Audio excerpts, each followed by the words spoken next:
Good afternoon, everybody. Welcome to Wjct and to the Lunch and Learn event, the Caregiver Journey, Caring for Yourself. I'm Linda Levin.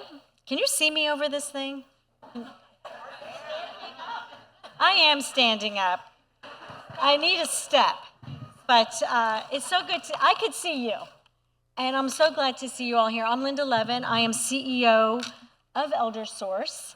ElderSource is the Area Agency on Aging and the Aging and Disability Resource Center for Northeast Florida. And I am just so proud to present or to represent one of the sponsors for this series, along with our other sponsors, which we'll recognize. Give me 1 second. I have to use this clicker thing. Here we go. One of the several sponsors for this afternoon and for this series.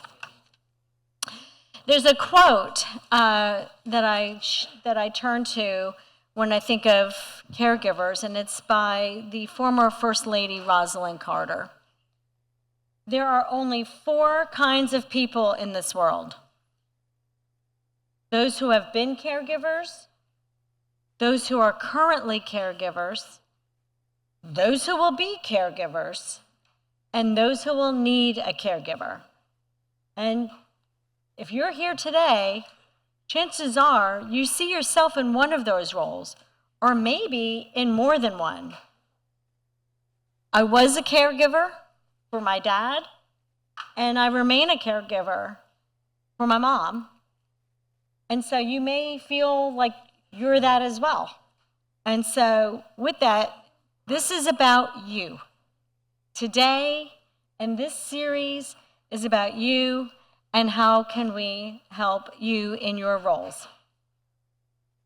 Our goal for this series is simple and vital. As I said, it is about you.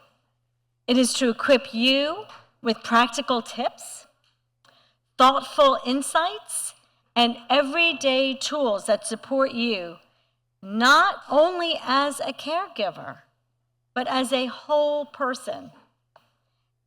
And one thing to remember that I had to remind myself is that you're more than a caregiver. You're more than just a caregiver. And unfortunately, so often as a caregiver, and I could speak to this, we forget that and we focus only on our caregiver role. But there's more to you than that. So please take the time to visit the exhibitor tables. There's some in the back and also out in the hallway. Ask questions, gather resources, bring it home, go through it. Your health and well-being matters. They matter to us. You matter to us. Because supporting you means strengthening the care you're able to provide to your loved one. Today's session is all about putting the spotlight on you, learning ways to care for yourself while navigating the important role you play in someone else's life. So thank you again for joining us. This event today and the others over the next 2 weeks are part of a national engagement campaign featuring the 2-hour documentary from executive producer Bradley Cooper, who himself was a caregiver.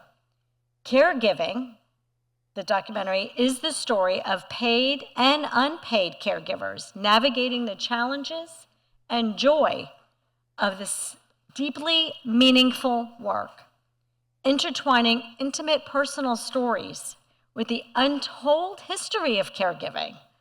The documentary reveals the state and the stakes of care in America today. You can find information about how to watch Caregiving, the documentary, at wjct.org/caregiving. My New Jersey just came out. Caregiving. Before I introduce our speakers, again, I want to thank and acknowledge our sponsors, WJCT, Public Media, wonderful venue, and the wonderful good work. ElderSource, Allevia, the Arthur Vining Davis Foundation, Comfort Keepers, River Garden Services and Community Catalyst. And let's give them a round of applause for their commitment.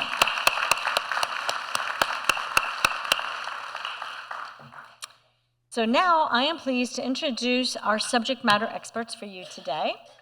I will introduce each one, and then I get to sit down, and the spotlight will be on them, and they will share with you what they know, and we'll have time after for some Q&A and also for some good laughs, which we can all always use. So Abigail, first to my left, Abigail Costley earned her Master's of Social Work degree from the University of North Florida and currently serves as the Director of Programs Manager Direct Programs Manager at ElderSource. You think I'd get that right since that's my agency. In her role, she is dedicated to enhancing the quality of life for older adults, family caregivers, and veterans through compassionate, person-centered programs and services. Abigail brings a strong background in social work and program coordination with a focus on promoting independence, dignity, and access to essential supports for aging populations. Thank you, Abby. Beth Hunt, there she is the social work manager for long-term care at Community Hospice and Palliative Care. Beth is a licensed clinical social worker and credentialed as an advanced certified hospice and palliative care social worker. Mary Beth has been with Community Hospice for 24 years. Through her work, she has witnessed the daily challenges caregivers face and the toll it takes on their physical and emotional well-being.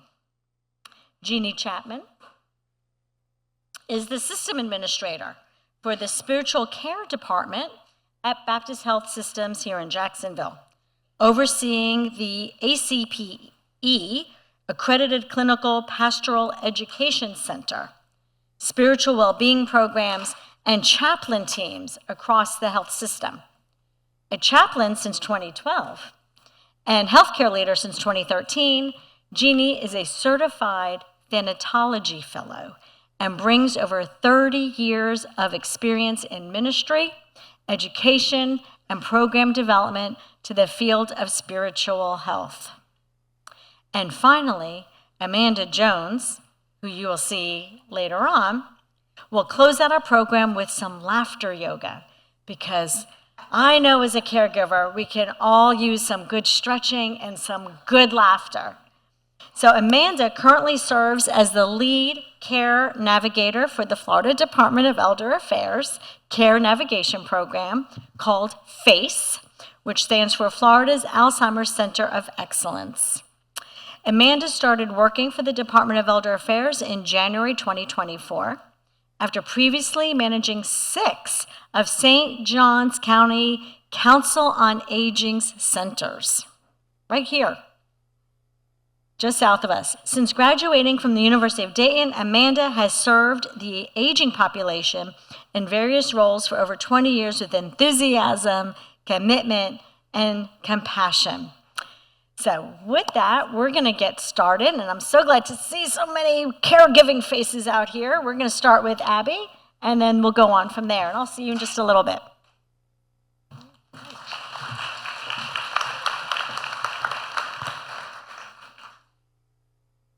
All right, good afternoon, everyone. I hope you're enjoying your lunch. Tidbits is amazing, so I hope you're enjoying it.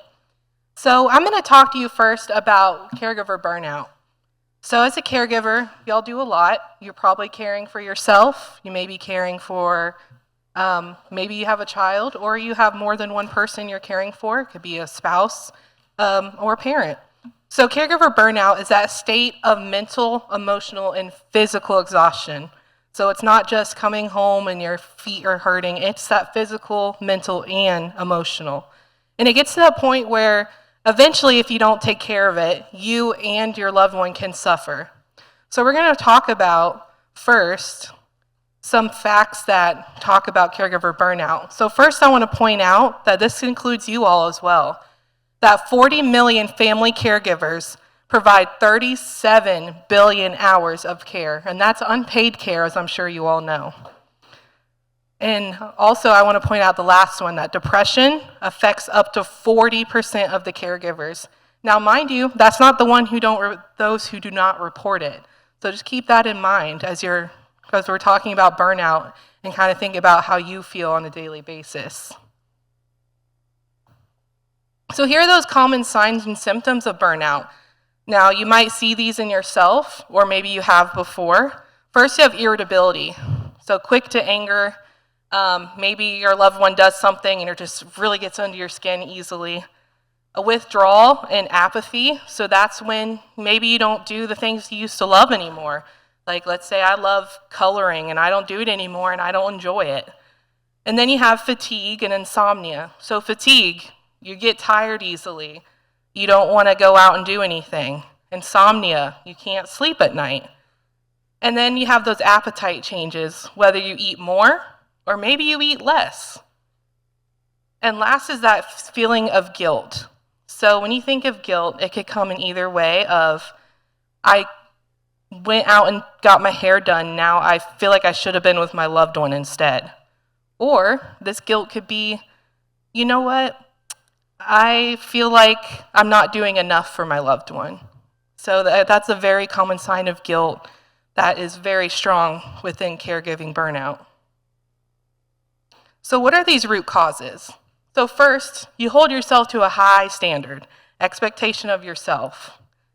So even if you're not a caregiver, which everyone in here pretty much is, you hide this high standard for yourself because you love who you care for. So you hold yourself to these really high standards, but guess what? We're human. We're not perfect. You're not going to get everything right, and that's okay. Next one is the expectation from others. So maybe you have people, you probably get that experience where people come up to you and be like, I don't know how you do it. I'm just so amazed by you. You do so great.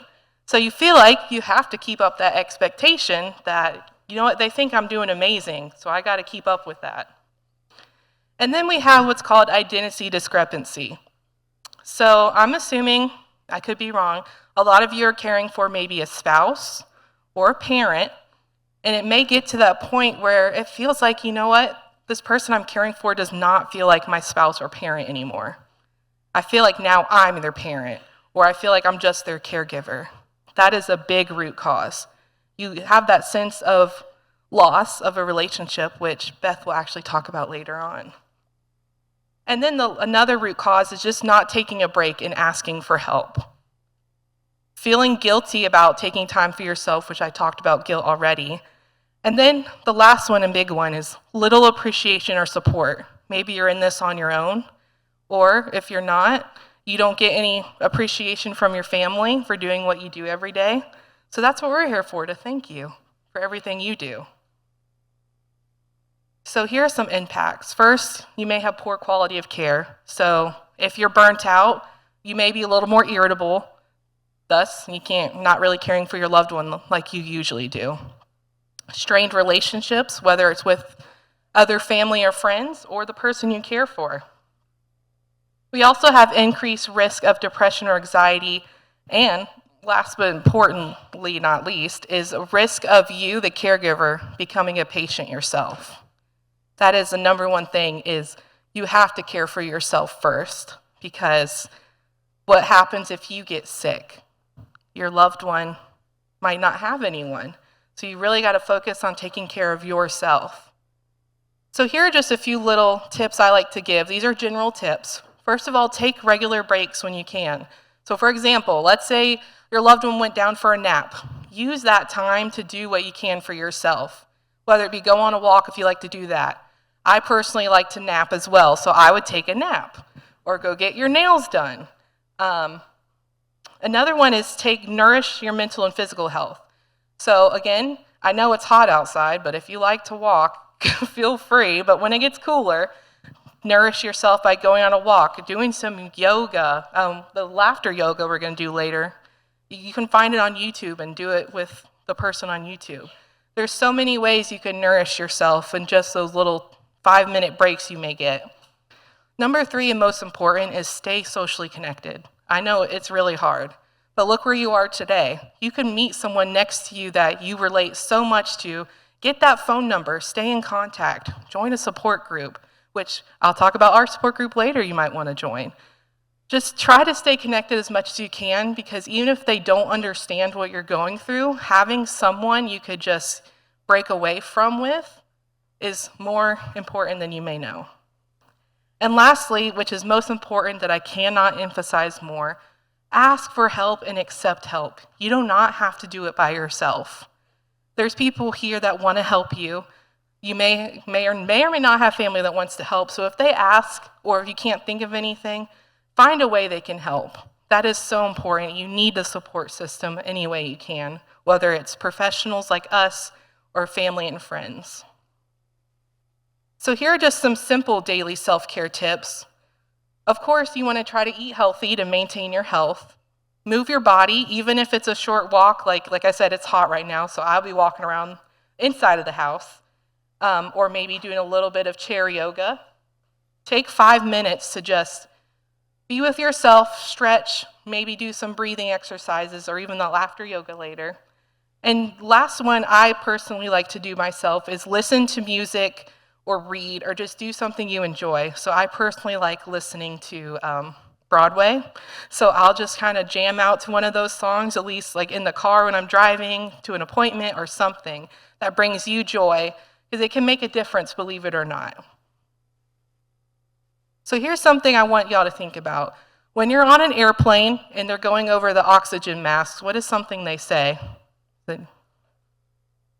Yes, put the oxygen mask on yourself first before helping those around you. So I want you to think about that.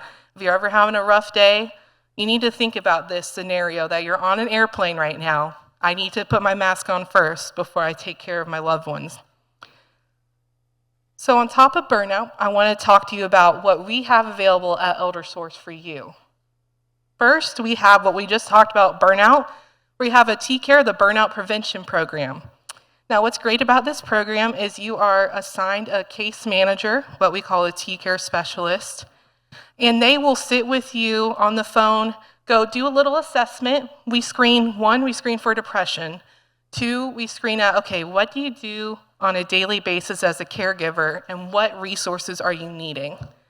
Based on that assessment call, it's usually about an hour, we then make a care plan with you. Now, these are resources and referrals that can best help you all.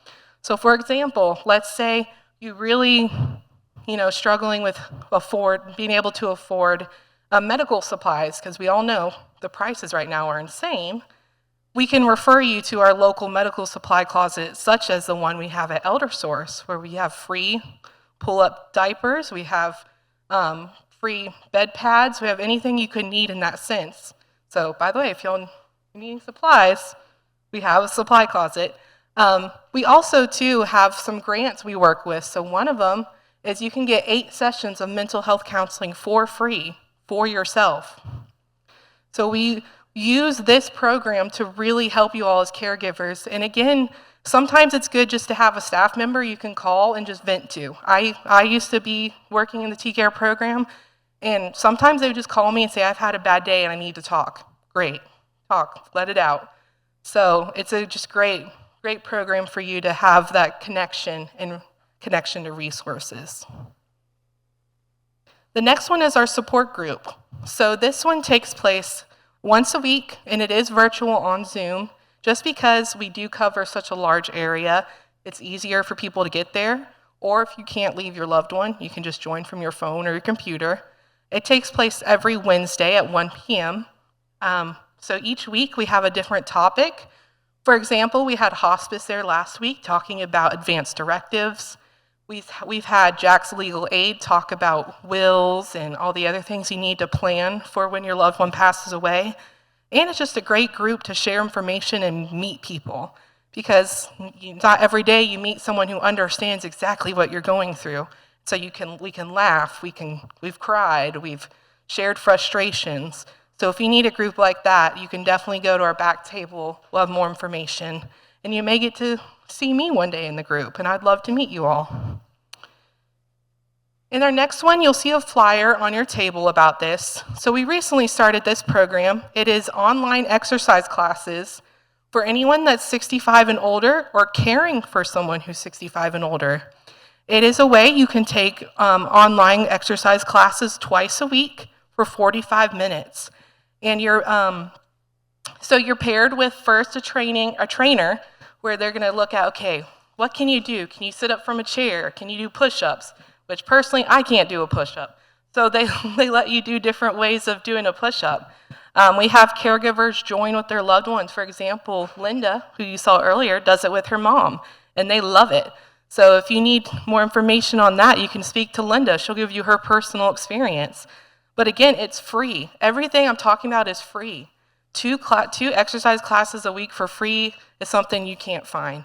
It's great for you, and if you can get your loved one involved, it's great for them. And they'll work with you based on your level of mobility.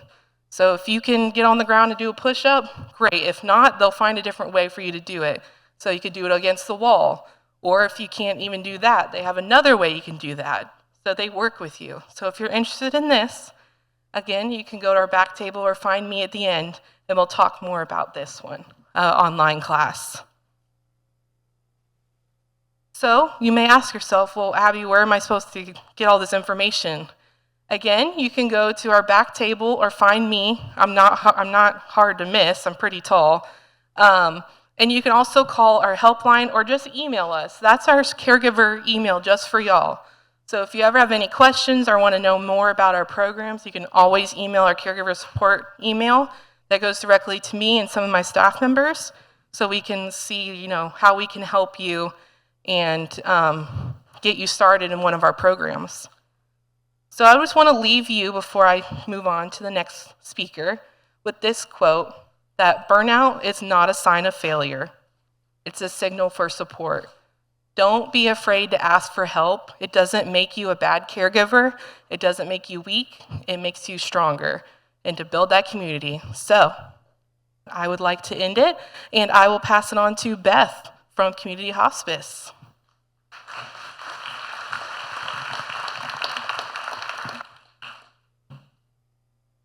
Hi everyone, it's so great to see such a large turnout. I'm here to talk about anticipatory grief. And it's talked about mourning a loss before it happens. So first I want to talk about some of the definitions that people need to kind of know so that we're on the same page. So when you think about grief, most people think about that being in terms of someone dying and that's the emotions that you feel. But that's actually something that you can have, any kind of loss or change can trigger that grief reaction. When it comes to bereavement, that's where you have those things that you feel both physically and emotionally after someone dies. But what we're going to talk about today is that anticipatory grief, and that's grief that you experience anytime there's a loss or a change before a death actually happens. So that can be for the caregiver when you see changes with your loved one. If you're caring for somebody with some memory problems, maybe the first time that they don't recognize you and can't call you by name, that can trigger that kind of grief reaction. These are some of the anticipatory grief reactions that people can feel as a caregiver. And some of those actually fit into what Abigail was also talking about when it comes to that burnout. When you think about being a caregiver, how many of you can feel overwhelmed at times? It's tough work. What about eating and sleeping? Do you find that sometimes you're sleeping more, sleeping less, eating more, eating less, depending on what's going on with your person? What about feelings of guilt, anxiety, sadness? I don't know about you, but when I'm caring for someone and they're in the hospital, that's like a crazy experience for me. All the anxiety is there, all of the emotions are there. Sometimes we also think about that fear of living without our person. Maybe that's also our companion, so we're fearful of what that means when they are no longer here. What I also see commonly is forgetfulness and that poor concentration. which can also go back to that feeling overwhelmed. So sometimes, I don't know about you, but as a caregiver, people can be telling me something, and depending on what's going on with my person, I don't remember it very well. I don't remember what I'm reading in this consent I have to sign. So it can all play into those kind of things. And as Abigail talked about, that's where you also have the fatigue, because even if you're sitting at a bedside in a hospital or you're at home and you really haven't done a lot, you can feel exhausted and just overwhelmed with all of the responsibility that you have. You can also be in denial and not really see what's coming next. And sometimes I think of that as like a protective mechanism that we have. Or you can be in that place of acceptance where you really are present and aware of what's going on and really making the most of it. And that's part of what we're going to talk about today is how can we help ourselves when we know our person is declining and changing. And we're going to talk about the 4 things as a tool and practice. So how many of you like to read? Have any of you read The 4 Things That Matter Most by Dr. Ira Byock? So that's what we're going to be basing my part of this discussion on today. And it's really a book about living. So he was a palliative care physician that really saw his patients and their families could have a more complete relationship if they focused on 4 things. Please forgive me. I forgive you. Thank you. And I love you. So why these 4 things? It helps improve our relationships. Sometimes it's about saying what we assume other people know. I know sometimes people will thank me for something and they'll elaborate on it, and I'll be like, I never thought of it that way. Opportunity for a better relationship. Maybe you haven't always had the best relationship with not only the person you're caring for, but other people in your life. And it gives you that opportunity for wholeness and healing. And the focus is on what you need to say, not necessarily how they receive it or the outcome. It really gives us a chance to say goodbye and kind of a starting point of how to have that conversation. So the first one we're going to elaborate a little bit more on is forgiveness. So in the terms of what I'm talking about today, it's not about excusing the person or letting go of the anger, but it's focusing on the healing. Forgiveness itself can help you establish that positive legacy of how to move forward with that person. It can be a strategy or a bridge of letting go of some of that emotional baggage from our past. And it's also about compassion for yourself. And remember, it doesn't excuse what may have happened in the past. It doesn't lessen it. But it allows us to let it go. And the hope, sometimes letting go of the hope of what could be. And think about that in terms of maybe your childhood wasn't so great. And if you focus on what you need to say to that parent and letting all of that go, then you can move forward with a different kind of relationship. Or maybe that's with the spouse that's sitting beside you here. It could be any relationship that you have. I'll give you an example. One of our nurses was working with a dying man who didn't have a great relationship with his son. And he didn't know how to kind of start the conversation with his son to give them a better relationship. So the nurse encouraged him just to start with, I'm sorry. And that allowed the son to feel more open and willing to share his own feelings with his father. You could also consider saying, please forgive me for, and saying that out loud. The next part of the 4 things is gratitude. And I personally really like this one because I think when you look at things through a more positive lens and you're looking for things to be thankful for, that can kind of blend into other things.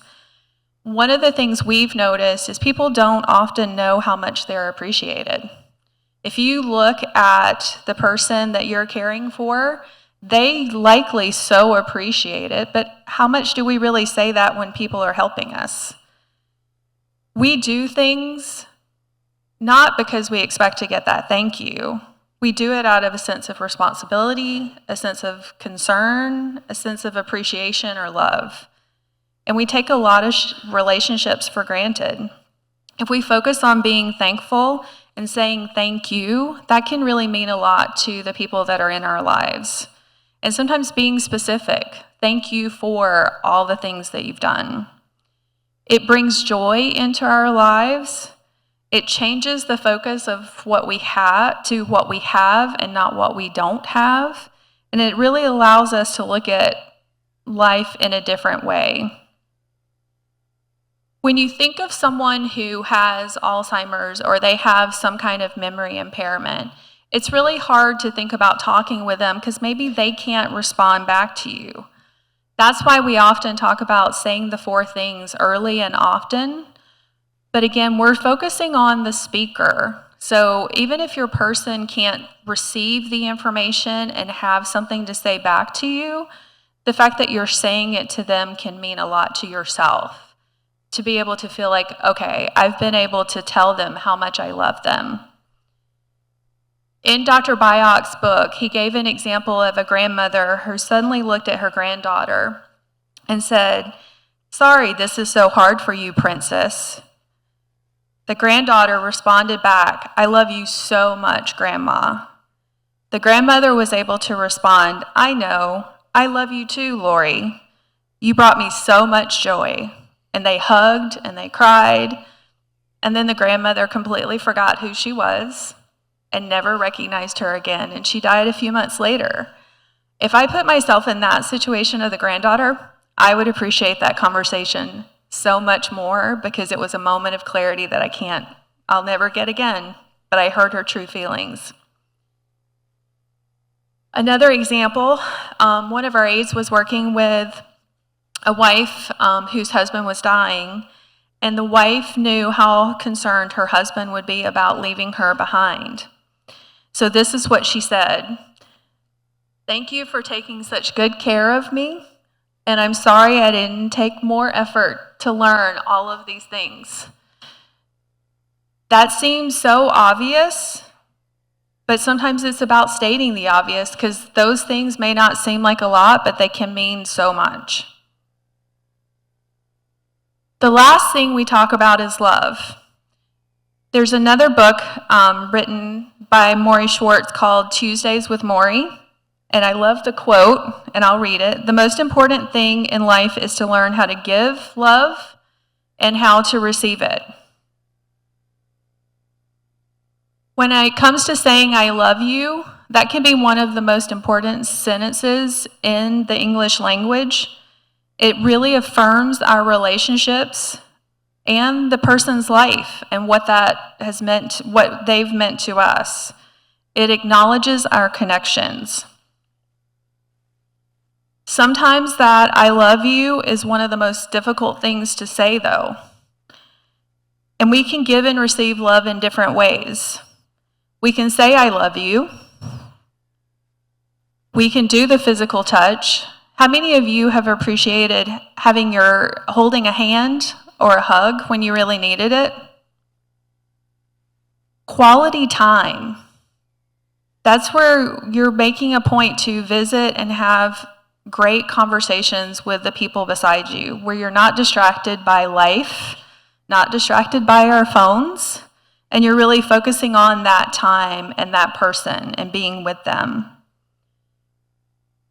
And when it comes to sharing the reason behind love, why we love that person, sometimes it's good to share the specifics of that because the person may really benefit from knowing why you love them so much. Sometimes love comes in the form of gestures or gifts. When you think about a card, making an effort to give them their favorite food, or even a picture. I'm big on pictures, so sometimes when I know friends or family are really struggling with things, I look for a picture that I've had with them or that they found important to give to them in a meaningful way. And as a caregiver, all of you in this room who are caregivers, which I think is the majority, in some form or fashion, you show love daily through all the things that you do, whether it's cleaning a house, it's helping with a physical care need, it's cooking dinner, it's making sure they have water. It's all of the little things that show you care in very physical ways. We had an example of a social worker who was working with a couple for 50 years, or who had been married for over 50 years.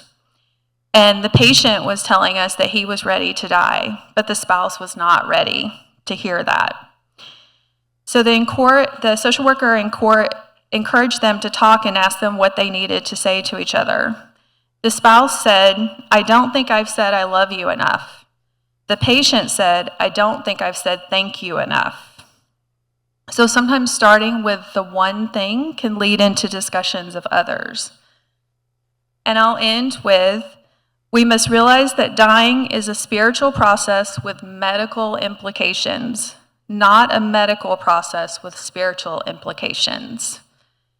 And now I'm going to turn it over to Jeannie, who will talk more about that.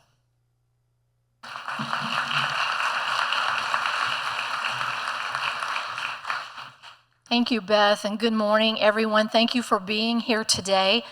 As mentioned earlier, I work at Baptist Health. I'm over the spiritual care department, and oftentimes when we're thinking about our health and well-being, we think about our mental health, we think about our physical health, but how often do we think about our spiritual health, and what does that even mean?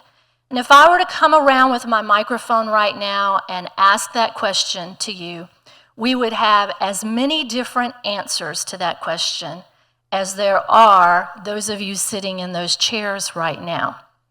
So that we can start off kind of with a blanket definition as we talk about spiritual health, I'm going to ask you to look at the slide that's up and follow along as I read to you the definition that we as clinical chaplains use to define your spirituality.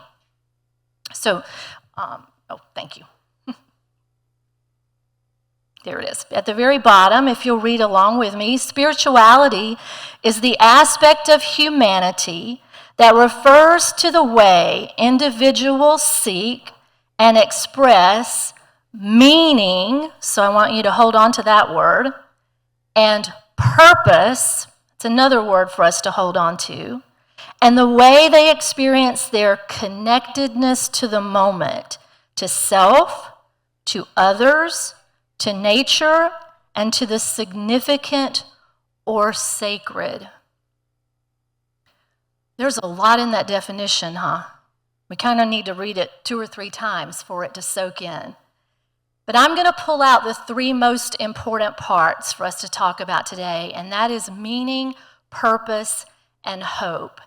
And I wonder if you've ever thought about the journey that you're on as a spiritual journey in your caregiving.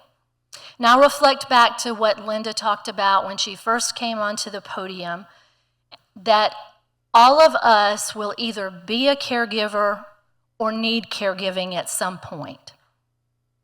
You are in the midst of that journey. I was a caregiver of both of my parents. There are sacred moments, sometimes even daily, in what you are experiencing right now. So I'd like for us to reflect on those together. Caregiving is sacred and it's transformative. Has anybody in here experienced any transformation since becoming a caregiver? Okay. It involves love, grief, fatigue, and deep, deep presence. Does that resonate at all? Seeing some heads nod. It can also reveal for us some inner strength that we didn't know that we had, and some growth personally and relationally in the process. So it is our opinion as clinical chaplains that you are the professionals when it comes to your spiritual health.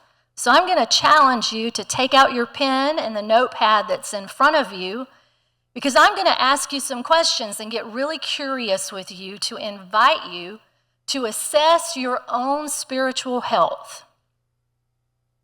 Are you ready? Let's talk about meaning. So meaning is what we find in our day-to-day relationships with others, the love that we give and share, and how we experience compassion or how we give it. So this is what I want you to think about, and jot some notes down or some words down, because my sense is you might need to spend a few days or weeks even reflecting on what comes to your mind first as we ask these questions together. What am I learning about myself in the midst of this sacred caregiving journey? What am I learning?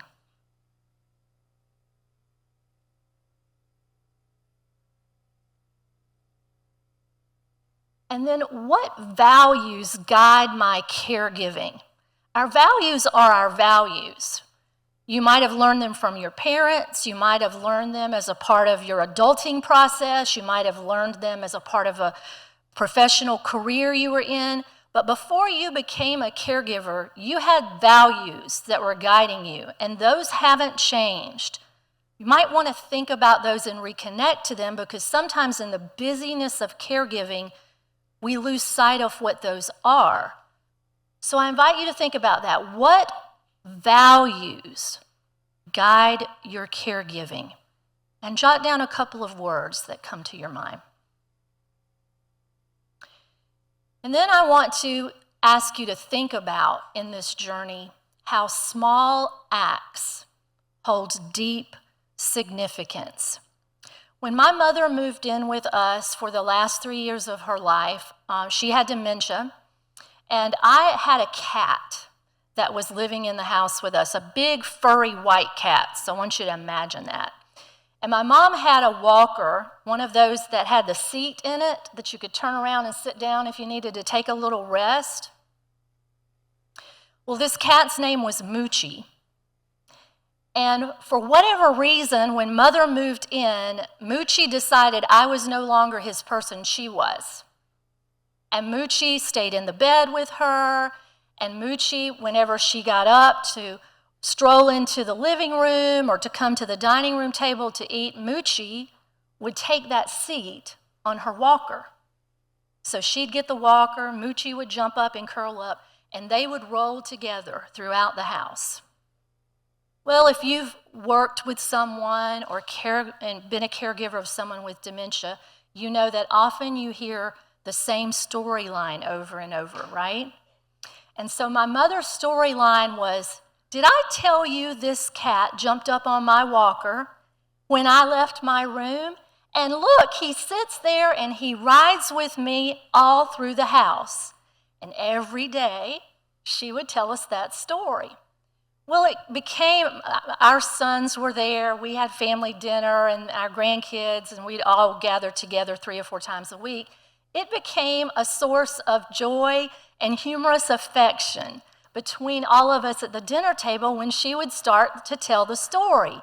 And we would smile and kind of wink at one another and do a little giggle. And when she would leave and go back to her room, we would talk about the significance of that story and what it brought to her, what it meant to her.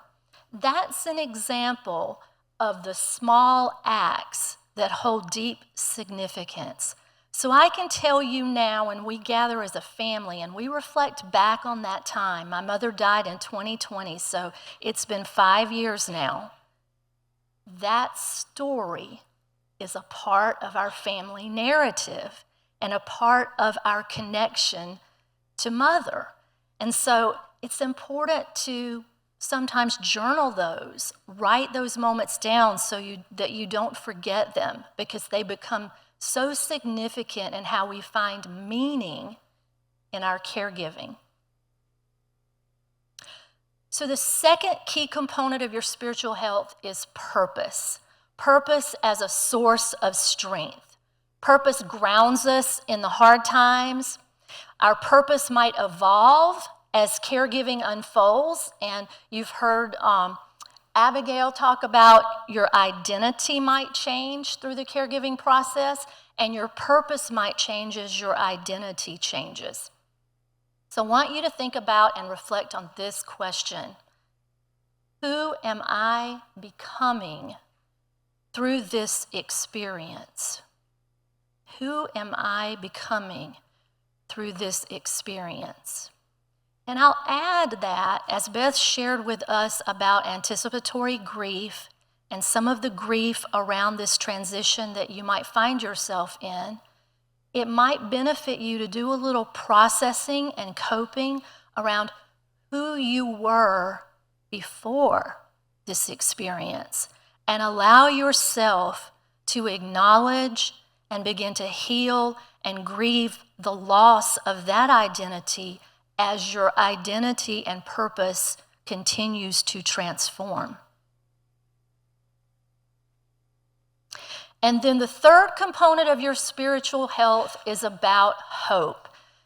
So when I go out onto the floor and I meet with patients, often the first thing that I'll say to them, I'm a chaplain and I'm here because I care about you and I wonder what brings you to the hospital, and I also wonder what keeps you going. What keeps you waking up every morning and living? That's your source of hope. What is that for you? Write that down. It might not be just one thing. It might be an entire buffet of things that keeps you going. But I'll tell you some of the things that caregivers have taught me. It might be nature. It might be family. It might be close friends. It might be a religious or faith tradition. It might be a community practice. It might even be a hobby. I had a gentleman tell me one time it was watching the Jags game. God bless him. I love this quote. It says, "Hope is the ability to hear the music of the future, and faith is the courage to dance in it today."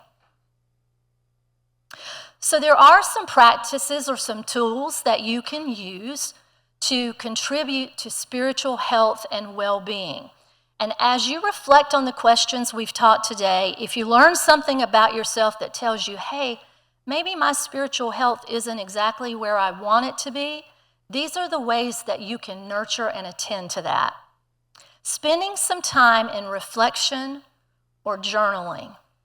Maybe it's sitting outside in a swing and watching the butterflies light on your flowers. Maybe it's journaling at the end of the day to take some of the air out of the balloon of pressure of all the things you've experienced that day. Prayer and meditation to help you focus on being present with yourself, not just the person you're caregiving for.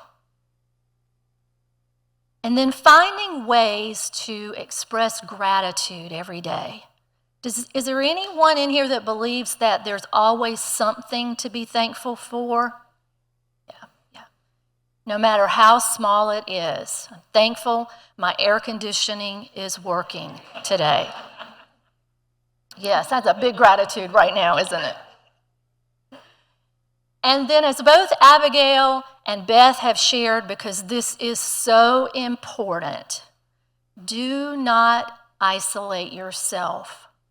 We experience spiritual health and well-being in community with one another. Where is your community? Who are the people that pour into your cup, not sip all of the liquid out of it? Find those people and be intentional about spending time with them. So here are places that people have shared with me in their caregiving journal or journey that have been important to them. Their faith community, support groups of all shapes and sizes. Maybe it's not a caregiver support group. Maybe it's not a mental health support group. Maybe it's a knitting support group. And then finding people who are pouring into you, like family and friends, chaplains, clergy, spiritual directors or counselors, are very important. And then remembering you are enough, even on your worst days and on your best days, when people are criticizing or complaining, or you might be feeling angry or resentful. You are enough. Would you say, I am enough with me? I am enough. Every single day. Your mixed emotions are natural. They're normal. That's what makes us human. And your caregiving matters. It matters. It matters when it's seen, and it matters for those of you who nobody sees it at all. It matters. So some closing questions for your spiritual health journal and reflection later.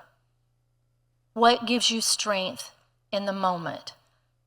And it's important to write a list of those, because there are going to be days that you're going to need to remind yourself when no one else is there to remind you. And then, what do I want to carry with me from today? I hope it's intention around all of the wonderful advice, resources, and recommendations that you've heard today. But what are you going to carry with you to make sure that you're caring for you?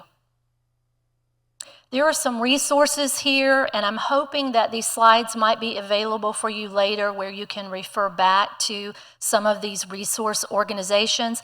I'll move back to this slide in a minute so that it stays up for a little bit, but I wanted to go to my closing slide to say thank you. Thank you for your presence every day. You show up.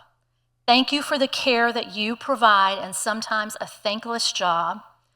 I challenge you to take one small step this week to care for yourself. And I remind you, as Abigail did with her oxygen mask analogy, that caring for others begins with caring for yourself. Thank you.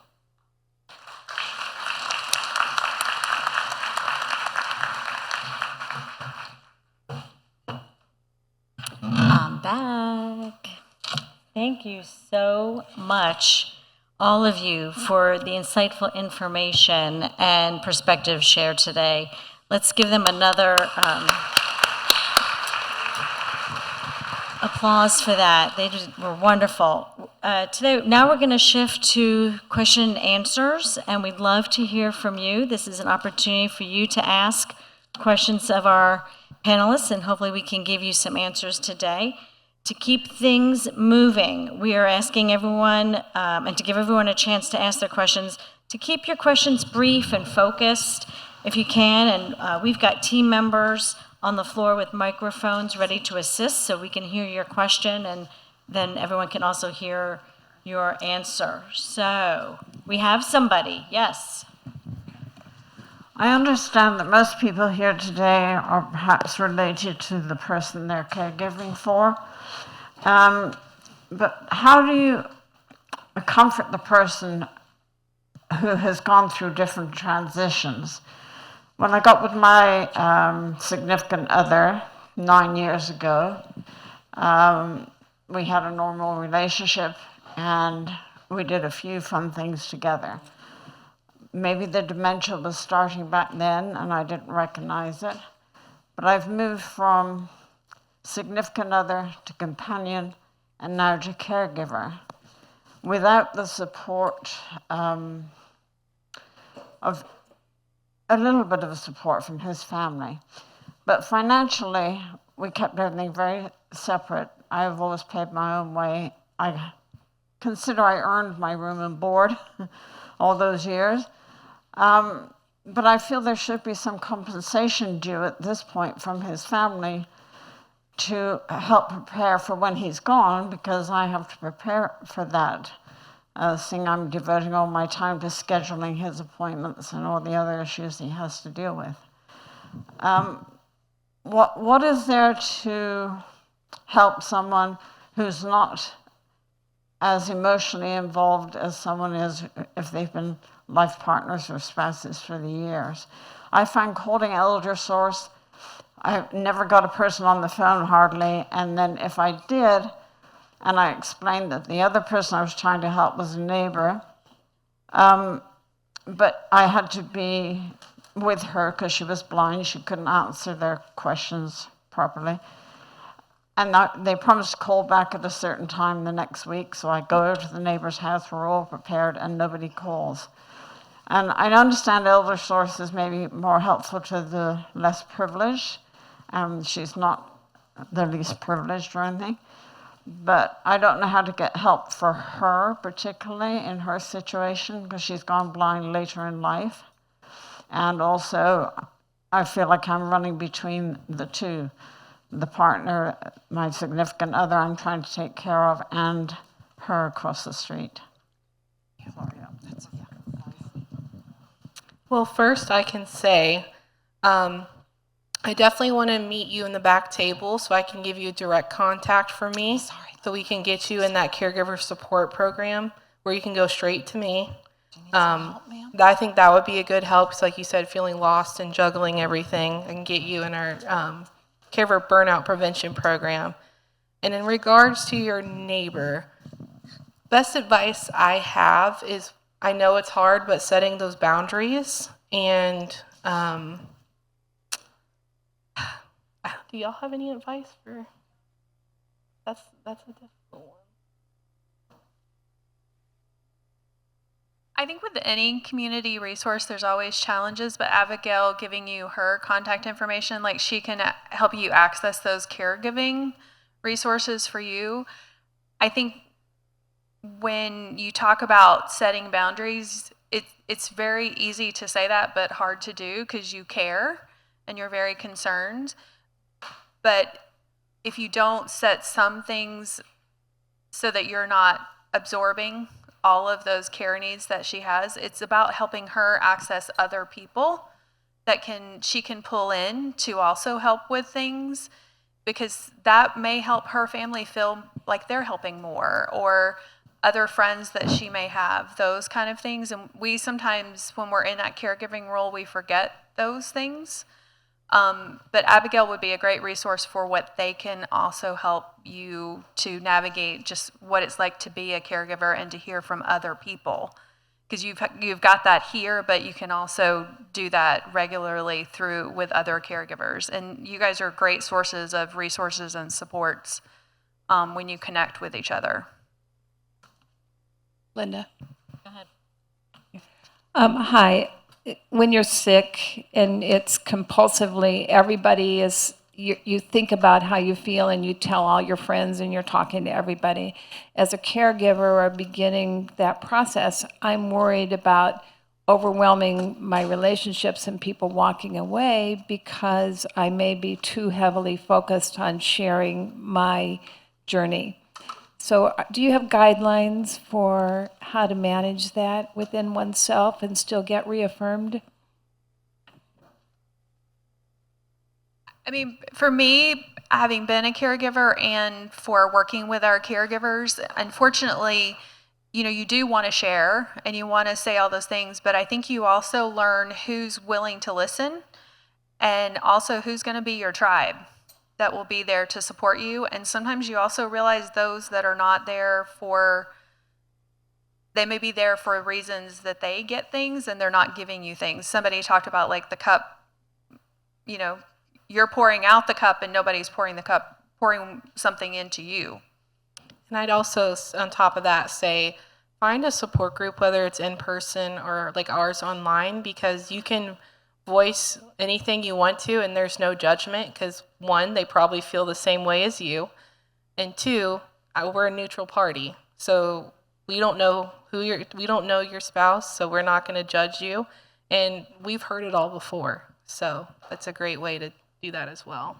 Now, I would just add the therapeutic value of telling your story. It's one of the greatest needs of a caregiver, is to be able to tell their story over and over and over again.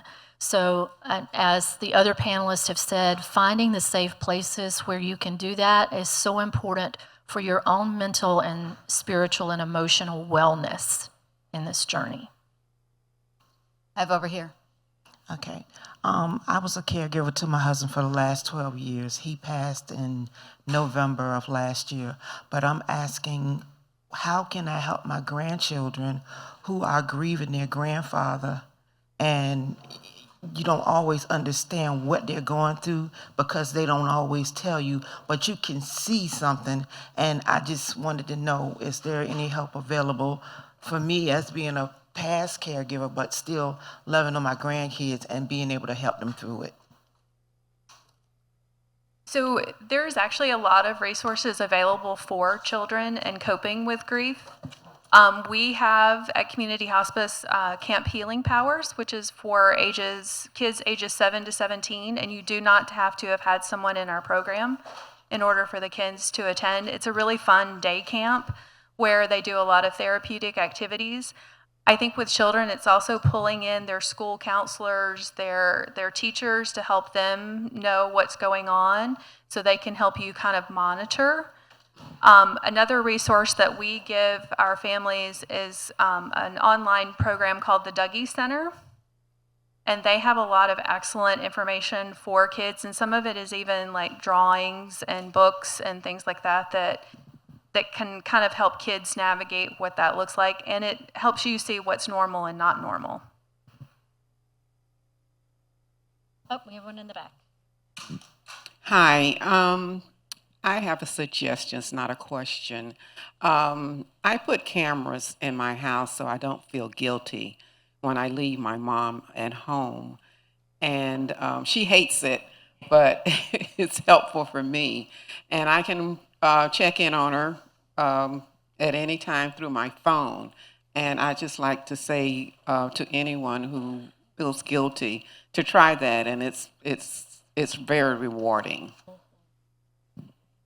Embracing that technology can be really affirming as a caregiver. Any other questions? We have one down here. One in the back, and then if we can bring a mic up front here for the next question. Go ahead. Are there any resources to help in the continuing struggle to understand what insurance companies will provide help with and support, and why they're denying things that you don't think they should be? Yes, so at ElderSource, we actually have something called Shine. They are a volunteer-based program, but they are all very knowledgeable in Medicare. They will sit down with you in person, over the phone, tell you what your insurance covers, and can even help you find a plan that works better. Now, these are, again, volunteers, so they're not being paid to support one over the other. So we can definitely get you connected with Shine, because that's a great way to understand what you have and what you could have if you had a different plan. Okay, I'm down here. Yes, I'm a home health aide, and one of my first questions is, I have a client that I sit with, and she has neighbors, a husband and a wife, and they're both blind. And every day we see them, and we don't know how to try to get help to them. They need someone to come in there and clean and just do basic things for them. That's one question. Then one of the clients that I have, she has a over $500 light bill. And she's 82 years old, and she's lived in that house for 47 years. I call LIHEAP, they have no more money. So I'm trying to find out both of those two groups of people. I want to see if there's some resources or something. I've called everything I can think of, but I just have gotten nowhere with it. Yes, so definitely. So first, for your neighbors with that are blind, I want to recommend. I think it's called the Florida Department of Blind Services. They have a bunch of programs such as emergency assistance, so phones. They have other programs for those that are blind. I'm assuming they would have something to help with in-home. But also, too, if they are over the age of 60, or even since they do have the disability, they can be screened for those state services to get in-home house cleaning or in-home support such as that.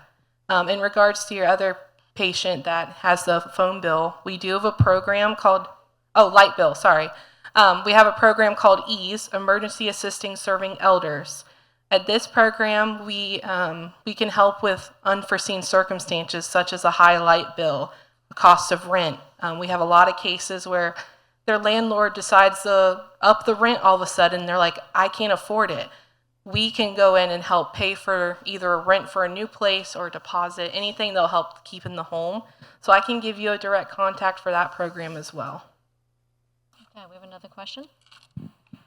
Yes, my name's Tony Langels, and I just want to make a comment that my wife's brother passed away in January there, and he was assigned to the Sunbeam Hospice community there, and I just want to express the love, compassion, and sympathy they expressed to our family and helpfulness with that center there. I mean, the nurses and staff were totally outstanding, and he went in peace. And the last few days there, they really assisted him and also the family. Thank you. Any other? Yep, we got one more over here. She's coming with the mic. Hold your hand up.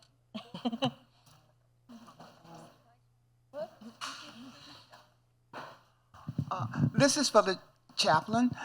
If someone is a Christian, are you at liberty to use scriptures like, we live and move and have our being through him, and he's the strength of our life, to encourage them with the word of God because you know they are a Christian, and it wouldn't be any like pushing something on someone, but giving them the word of God to strengthen them and letting them know, thank you, Jesus.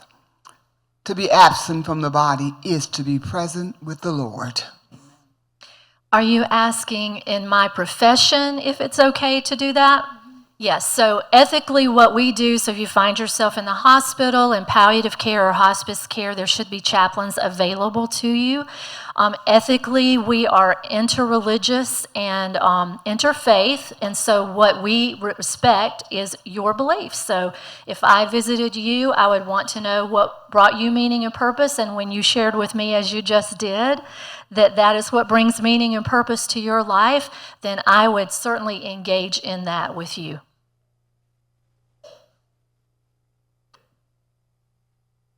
Okay, so we're going to give these ladies another thank you for their time today. And we're going to welcome Amanda up, and while she makes her way up here to do some laughter yoga with everybody, I want to suggest to you that at the ElderSource table, there is a flyer about better age. And that is an opportunity for you to do a self-assessment for yourself. You can also help your loved one do a self-assessment. It's online. The information is confidential. It is about being proactive about your own health and wellness. So we heard the speakers today talk about taking care of yourself so you could take better care of the person you're the caregiver for. So this is an opportunity for you to take that self-assessment, and then it gives you a personalized report, a plan of action, some resources and links that will help you on your journey. And then you can go back and do a reassessment later on and see if this has helped you. The flyer has a QR code, so if you are savvy and you're able to do that with your phone, you could just scan the QR code, get right to the website, or you can just enter the URL into your Internet Explorer and get to that self-assessment. But it's a really good tool for you. We've heard really good things from it from folks. It gives you that personalized report, as I mentioned, and some tips and resources. Also at ElderSource, besides our helpline, and yes, it is a busy number, as you can imagine, and there are a lot of people that we're trying to answer calls from throughout 7 counties. There's also the website, which has a lot of resources, and there's a particular resource there for you called Caregiver? Caregiving.com. And so that's there specifically for caregivers. So take a look at the myeldersource.org website, and you can get that caregiving.com, and you can also get Better Age, that survey I told you about. So there's lots of information out there that I hope you will take advantage of. So also on your table, you have surveys about today's event. We would really love your feedback. It helps us to make sure that we're being responsive to you and your needs and providing good quality information opportunities for you. So please take a moment, fill those out. You can leave them on your table or hand them to an event coordinator as you leave. And then please, again, visit the exhibitor tables as well. So thank you, thank you, thank you. And there's Amanda. Look at that. Okay. Am I pulling them out? Or am I reading them?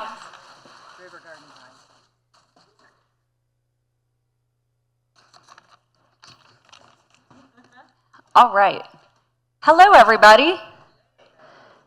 All right, first, I'm going to call out the River Garden prize if you filled out one of these from the beginning. So, I randomly pulled out two. The first winner is Gail Henry. Gail Henry. Do they have to be present to win? Oh, okay. All right. And then Sherry Hugh. Is Sherry Hugh here? Sherry Hugh? There we go. Congrats, Sherry. All right, I'm going to give these to Carrie. Thank you. Congrats to the winners. All right, everybody. You guys have had some good information, great speakers.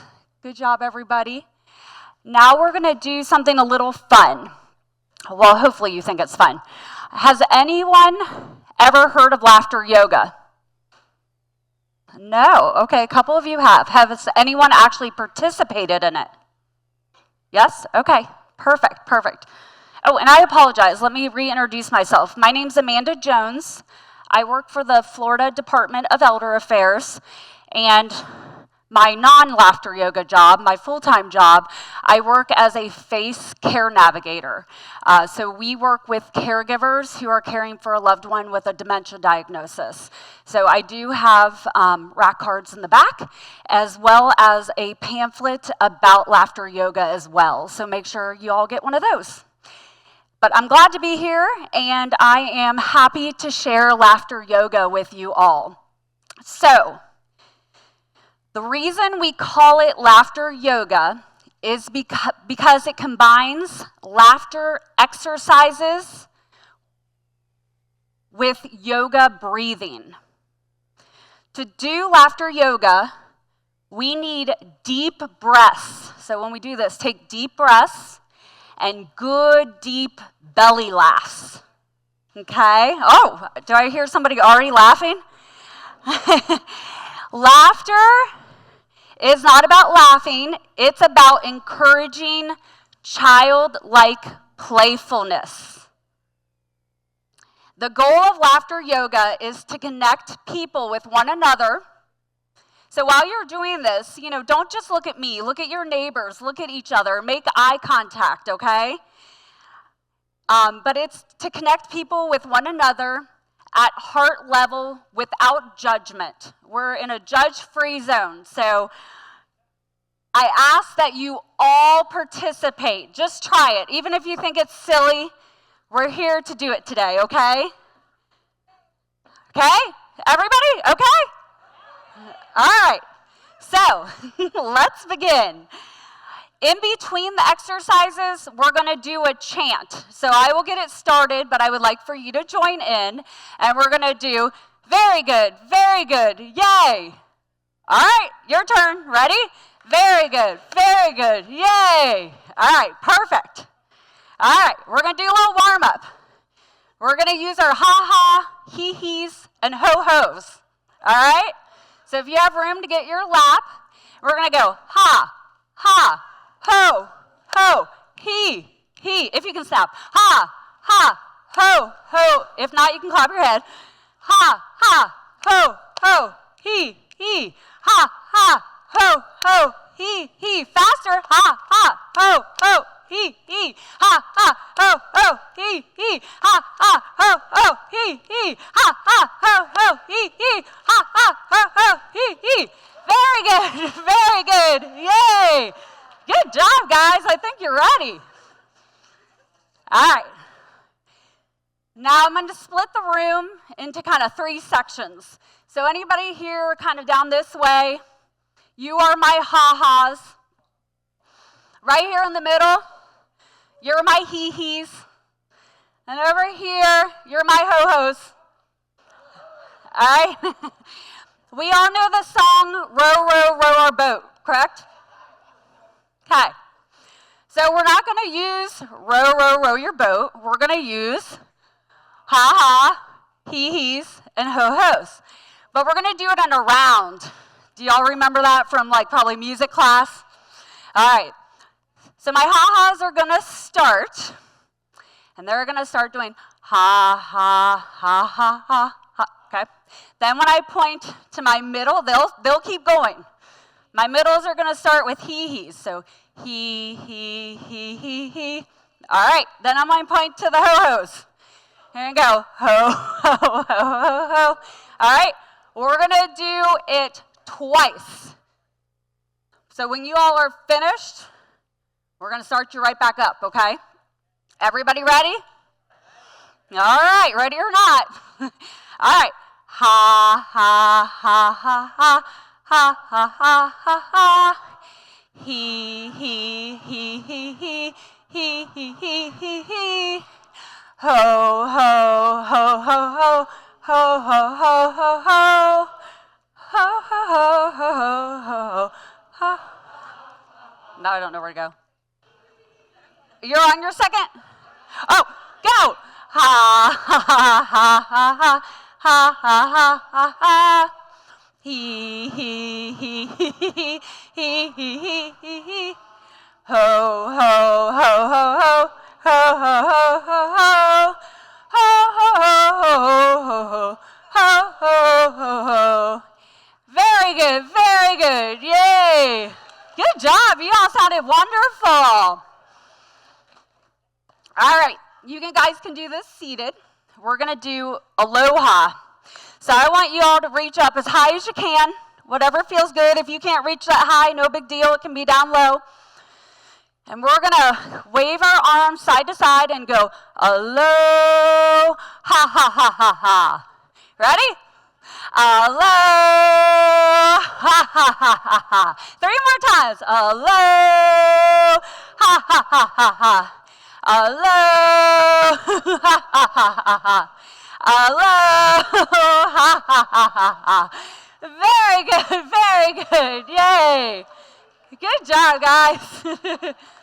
Makes me want to be on a vacation. All right. Let's take a couple deep breaths, okay? Sometimes we don't do this enough either. Nobody really takes the time just to take a deep breath. So just remember to get it low and deep. We're going to do just 4 deep breaths. Do it at your own speed, at your own ability. And maybe close your eyes and just a deep breath in, and then make sure you release and get it all out, all right? So just 4 deep breaths.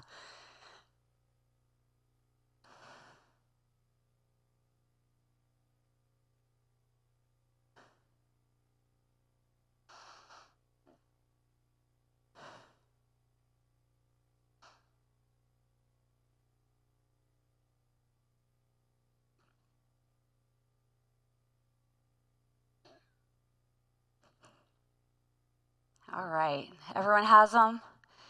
I'll do a little quiet. Very good, yay. How'd that feel? Feel good? Take a deep breath. All right, we still have our laughter exercises. All right, does everybody know the chicken dance?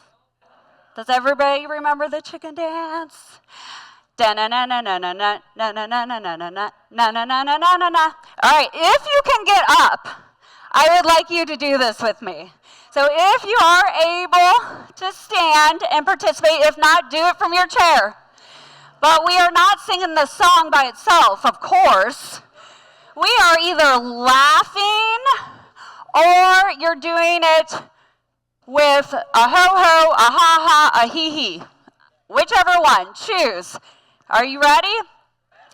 Ha ha ha ha ha ha ha ha ha ha ha ha ha ha ha ha ha ho ho ho ho ho ho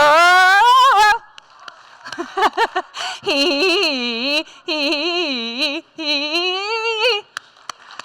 ha ho he.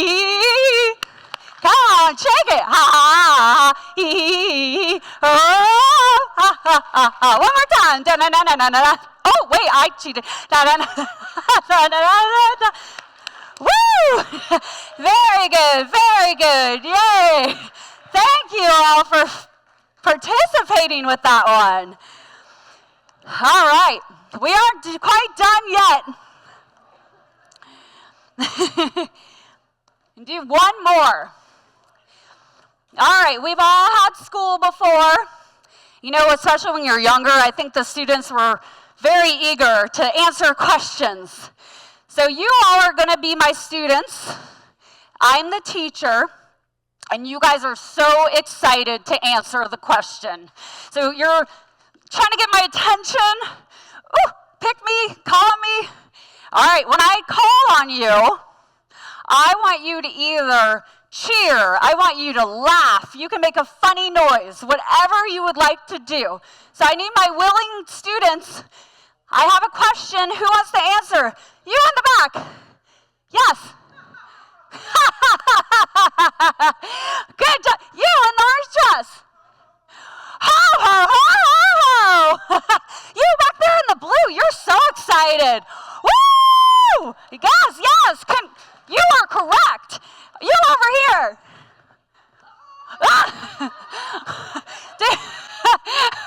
Very good, very good. Yay. Oh, come on, guys. Very good, very good. Yay. Great job. You guys were excellent students. All right, so as you can see, a lot of these exercises are silly. They're fun. If you guys grab a sheet in the back, it will say your body does not actually recognize the difference between real laughter or fake laughter. So that's when we were using like the ho-ho, ha-has. And usually, if you do this for a longer, amount of time, fake laughter eventually will turn into real laughter. It's almost like laughter is contagious. So I know not every day is fun or funny, but sometimes we all do need to take a deep breath, laugh at ourselves, laugh at something, because it truly does reap a lot of health benefits, okay? So we're going to end with 4 more deep breaths, but I do want you to do this one with your eyes closed. And imagine a kitchen that is very familiar to you, very comforting to you. It might be your own kitchen. It might be your mom's kitchen. It might be your grandmother's kitchen. And think of your most favorite pie baking or your most favorite cake baking. So, all right, let's close our eyes and pretend like we're in that kitchen. Ooh, and we can smell that apple pie baking or the cherry pie, the chocolate cake. All right, I want you to get your pot holder, and I want you to reach for that oven carefully and open it up. And as you're opening up that oven, you are smelling something so delicious. And I want you to take 4 deep breaths and breathe in that delicious smell. Remember, deep, deep breath and let it out. Take a deep breath and let out all your air and breathe in that goodness.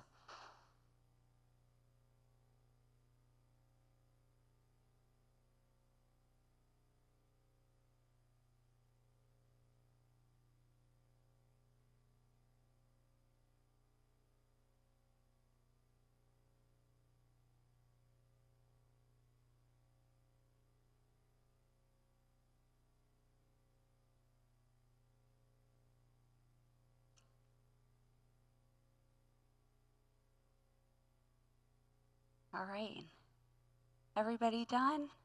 Very good, very good. Yay. Did anyone sneak a taste of their cake or pie? No? Well, you all did a lovely job, and I thank you all for participating in laughter yoga. It is really something you can search. Again, that piece of paper in the back kind of gives you the information about it. But there are like laughter clubs. It is a thing. But give yourself a round of applause, and thank you all for coming today.